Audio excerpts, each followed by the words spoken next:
నేను ధర్నాకి రాలేదు సార్. ధర్నాకి రాకుండా సార్ నేను ఖాళీది మాట్లాడడానికి వచ్చినా సార్. మా కొడుకుది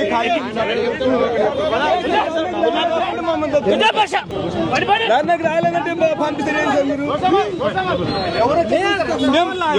నేను ధర్నాకి రాలేదంటే సార్ ఎందుకు మమ్మల్ని పట్టుకుపోయి అడిగోగలిపోతారు.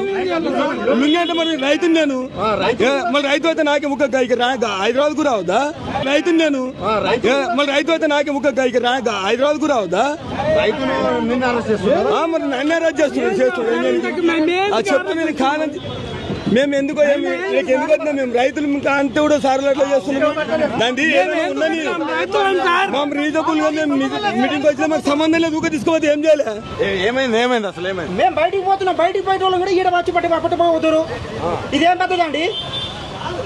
రేవంత్ అన్న ప్రజాపాలన అన్నాడు. ఈ ప్రజాపాలన ఇట్లా